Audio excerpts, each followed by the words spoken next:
నిన్న తాడేపల్లిగూడెంలో ఏదో జెండా సభట జరిగింది. తెలుగుదేశం పార్టీ, జనసేన పార్టీ రెండు పార్టీలు కలిపి ఏదో జెండా సభ పెట్టారు. అందులో పవన్ కళ్యాణ్ మాటలు చూస్తామంటే ఆంధ్రప్రదేశ్లో ఉన్న ప్రతి ఒక్క వ్యక్తికి చాలా నవ్వొస్తుంది. అతను సినిమాలో స్క్రిప్ట్ చెప్పినట్టు చెప్తున్నాడా లేదా సభ దగ్గర మాట్లాడుతున్నాడో అయితే అర్థం కావట్లే. సిద్ధం సిద్ధం సిద్ధం, మేము యుద్ధానికి సిద్ధం అంటున్నాడు. రా, మీ జగన్మోహన్ రెడ్డి గారు చెప్పినట్టు ఈ రాష్ట్ర ప్రజలందరూ సిద్ధంగా ఉన్నారు. మీ జెండాలు పట్టుకొని ఏదో తెలుగుదేశం జెండా, నీ జనసేన జెండా రెండు పట్టుకొని నేను దత్తత తీసుకున్న నీ చంద్రబాబు నాయుడు పక్కపక్కన ఇలా ఊపియడం కాదు. ఆ రెండు జెండాల్ని రేపు దగ్గర 50-60 రోజుల్లో రానున్న ఎలక్షన్లో ఈ ఆంధ్ర రాష్ట్ర ప్రజలు మళ్ళీ ఇంకొకసారి ఆ రెండు జెండాలకి వ్యతిరేకంగా జగన్మోహన్ రెడ్డి గారి జెండాకి ఫ్యాన్ గుర్తుకి ఓట్లేసి మీ రెండు జెండాల్ని మీరు ఎక్కడున్నారో, మీ స్వగ్రామం ఎక్కడో, మీ సొంత నివాసాలు ఎక్కడున్నాయో అక్కడ తరిమి కొట్టడానికి రాష్ట్ర ప్రజలందరూ సిద్ధంగా ఉన్నారు.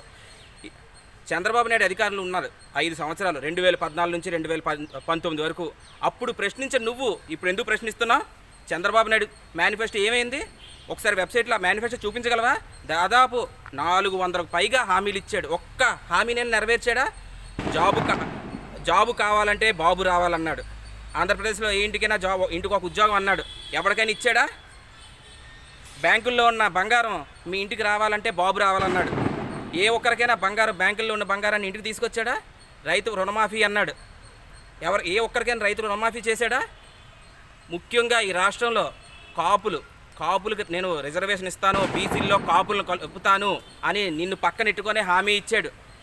ఏమైంది ఆ కాపు రిజర్వేషను? ఆ రిజర్వేషన్లో పోరాటం చేసిన ముద్రగడ పద్మనాభం గారిని రోడ్ల మీదకి ఈడ్చి ఆ కుటుంబాన్ని రోడ్ల మీదకి ఈడ్చినప్పుడు నువ్వే మూలలో ఉన్నావు? ఎక్కడున్నావు? అప్పుడు ప్రశ్నించే నువ్వు ఇప్పుడు ఎందుకు ప్రశ్నిస్తున్నావు? చక్కగా నవరత్నాలు అని హామీలు ఇచ్చి ఈ రాష్ట్రంలో అధికారంలోకి వచ్చిన జగన్మోహన్ రెడ్డి గారు చెప్పిన మాట నేను తోచా తప్పకుండా అమలు చేసిన అమలు చేస్తున్న జగన్మోహన్ రెడ్డి గారిని ప్రశ్నించడానికి నువ్వు అసలు ఎవడవి? నువ్వు అసలు ఈ రాష్ట్రంలో ఉంటున్నావా? ఎక్కడో హైదరాబాద్ నుంచి ఏదో నీకు ప్యాకేజీ అందినప్పుడల్లా వస్తున్నావు, అరుస్తున్నావు, వెళ్తున్నావు. ఎంతకని నీకేంటి? నీ పక్కన నీకు ఏదో ముష్టేసాడు 24 సీట్లు చంద్రబాబు నాయుడు. అతను ఏ విధంగా మాట్లాడాడు, నువ్వు ఏ విధంగా మాట్లాడుతున్నావు? నేను సభలో కొద్దిగా మర్యాదగా మాట్లాడు. అసలు నీకు మర్యాద ఉందో లేదో అర్థం అవ్వట్లేదు. సర్లే, పక్కన పెట్టి అవన్నీ. కానీ సిద్ధమా? మేమైతే సిద్ధం. చూద్దాం.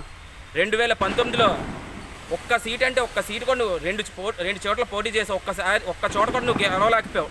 ఇప్పుడు కూడా రానున్న ఈ 2024 ఎలక్షన్లో కూడా నీ దత్తత తీసుకున్న నీ చంద్రబాబు నాయుడికి కూడా ఓటమి అంటే ఏ విధంగా చూపించడానికి మేమంతా సిద్ధంగా ఉన్నాం. రా, ఏదో నల్లటి రోడ్ల మీద పాలు వేస్తే చేతిలోంచి నిజంగా ఉన్నాయి. మా విశాఖపట్నమే రా, చూపిస్తా. నల్లటి రోడ్ల మీద పాలు వేసి నువ్వు తెచ్చి ఏదో గిన్నె పట్టుకొని రా. ఆ తెల్లటి పాలుని తీసుకొచ్చి ఆ టీని చేసి టీ గ్లాస్ ఏదో నీకు గుర్తుంది కదా. ఇప్పుడు నీకు 24 నువ్వు ఎక్కడెక్కడ పోటీ చేస్తున్నావో 24 చోట్లే నీకు ఆ గ్లాస్ ఉంది. మిగతా చోట్ల అది ఫ్రీ సింబలే. ఆ సింబల్లో నీకు టీ వేసి ఇవ్వడానికి మేమంతా సిద్ధంగా ఉన్నాం. ఇంకోటి ఏదో అన్నాం స్కూల్ గురించి. ఏమయ్యా, కళ్ళు కానీ దుబ్బయ్యా నీకేమైనా స్కూల్ గురించి మాట్లాడుతున్నావు? నాడు నేడు పథకం ద్వారా స్కూళ్ళు కానీ హాస్పిటల్ కానీ ఈరోజు ఎంత చక్కగా అభివృద్ధి చెందాయో నువ్వు నీ చంద్రబాబు నాయుడు ఓర్చుకోలేక పిచ్చిగా మాట్లాడుతుంటే నీకు పిచ్చెక్కిందనేసి ఈ రాష్ట్ర ప్రజలందరూ డిసైడ్ అయిపోతున్నారయ్యా. కొద్దిగా చక్కగా చూసుకొని మాట్లాడయ్యా. ఏదో చంద్రబాబు నాయుడు టైంలో నువ్వు ప్రశ్నించలేకపోయి ఇప్పుడు వచ్చి ప్రశ్నిస్తున్నావంటే నీకు నిజంగా పిచ్చి పట్టింది అనుకుంటున్నారు. నాడు నేడు స్కూల్స్ ఈరోజు చూస్తూ ఉంటే ప్రైవేట్ స్కూళ్ళు కూడా అసహించుకుంటున్నాయి. అంత చక్కగా ఉన్నాయి. ప్రైవేట్ స్కూళ్ళకి పోటీగా అక్కడ చదువుకున్న విద్యార్థులు మా జగన్మామ ఈరోజు మాకు చక్కటి విద్యను అందిస్తున్నాడు.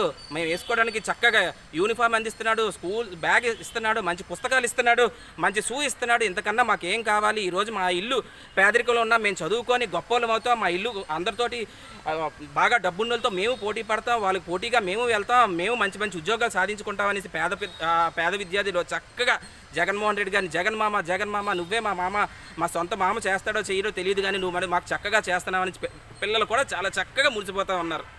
హాస్పిటల్స్ చంద్రబాబు నాయుడు హయాంలో చూస్తే హాస్పిటల్ చాలా దారుణమైన పరిస్థితిలో ఉంది. ఈరోజు మనం వెళ్ళగానే ఒక్క రూపాయి కూడా ఖర్చు పెట్టకోకుండా కార్పొరేట్ స్థాయిలో వైద్యం అందిస్తూ ఉన్నారు జగన్మోహన్ రెడ్డి గారి పాలనలో. ఇంతకన్నా ఏం కావాలి? ఇప్పుడు రానున్న ఎలక్షన్లో నీకు ఏదో ఒక సీట్ ఎక్కడో వచ్చారో ఆ సీటును కూడా నువ్వు కాపాడుకోలేకపోయావు. నువ్వు రేపు పోటీ చేసిన 2 చోట్ల ఓడిపోయావు. అదే చంద్రబాబు నాయుడు కూడా ఇప్పుడు భయపడతా ఉన్నాడు. కుప్పంలో నేను పోటీ చేస్తాను, గెలుస్తానో గెలవనో అతనికే నమ్మకం లేదు. ఈ రాష్ట్ర ప్రజలు రానున్న ఎలక్షన్లో నీకు కానీ నిన్ను దత్తత తీసుకున్న చంద్రబాబు నాయుడుకి కానీ ఒక్క సీటు అంటే ఒక్క సీటు కూడా దక్కనివ్వకుండా 175కి 175 స్థానాలు మళ్ళీ జగన్మోహన్ రెడ్డి గారు కట్టబెట్టి రెండోసారి జగన్మోహన్ రెడ్డి గారిని ముఖ్యమంత్రిగా చేసుకోవడానికి రాష్ట్ర ప్రజలందరూ సిద్ధంగా ఉన్నారు. నీ యుద్ధానికి సిద్ధంగా అంటున్నావు కదా, దా నువ్వు ఏదో సినిమాల్లో నటిస్తావు కదా, సినిమాల్లో గెలిచేది ఒక హీరో మాత్రమే. వెనకనున్న విలన్స్ గుంపులు గుంపులుగా వస్తారు. మీరు అందరూ అంత గుంపులు గుంపులుగా రండి. ఏకైక ఈ ఆంధ్రప్రదేశ్కి ఏకైక హీరో జగన్మోహన్ రెడ్డి. అప్పుడు జగన్మోహన్ రెడ్డి హీరో, ఇప్పుడు జగన్మోహన్ రెడ్డిగా హీరో. ఒంటరిగా వస్తాడు, మీ అందరిని ఎదిరిస్తాడు. 175కి 175 స్థానాలు గెలుపొందుతాడు. ఈ ఆంధ్ర రాష్ట్రానికి మళ్ళీ సంక్షేమ పాలన, అభివృద్ధి పాలనని ఎలా ఉంటుందో చూపిస్తాడు. రానున్న 30 సంవత్సరాలు కూడా ఈ రాష్ట్రానికి జగన్మోహన్ రెడ్డి ముఖ్యమంత్రి అని ఈ ఆంధ్ర రాష్ట్ర ప్రజలు ముఖ్యమంత్రిని చేసుకోవడానికి సిద్ధంగా ఉన్నారు. నువ్వు సభ చివరిలో వర్ధిల్లాలి వర్ధిల్లాలి వర్ధిల్లాలి అన్నావు. తెలుగుదేశం వర్ధిల్లాలి, జనసేన వర్ధిల్లాలి, బీజేపీ నరేంద్ర మోడీ వర్ధిల్లాలి అన్నావు. అంటే ఎవరు వర్ధిల్లాలి? వాళ్ళిద్దరు లేకపోతే నువ్వు లేవా? నువ్వు వాడు లేకపోతే ఇంకో పార్టీ లేదా? ఇంకో పార్టీ తెలుగుదేశం పార్టీ లేకపోతే నువ్వు లేవా? ఎవరు వర్ధిల్లాలో మీకే క్లారిటీ లేదు.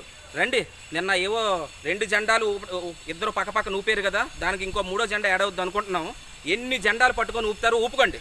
ఆ ఊపే కర్రలతోటే మీ అందరికీ నడ్డి విరిచి హైదరాబాద్కి పంపించడానికి, మీ సొంత స్వగ్రామాలు అదే మీ అడ్రస్లు ఉన్న అడ్రస్లకు పంపించడానికి ఈ రాష్ట్ర ప్రజలు సిద్ధంగా ఉన్నారు. ఆ జెండా కర్రలతోటే మీకు నడ్డి విరిచి మళ్ళీ రాష్ట్రానికి జగన్మోహన్ రెడ్డి గారిని సీఎం చేసుకోవడానికి మేమంతా సిద్ధంగా ఉన్నాం.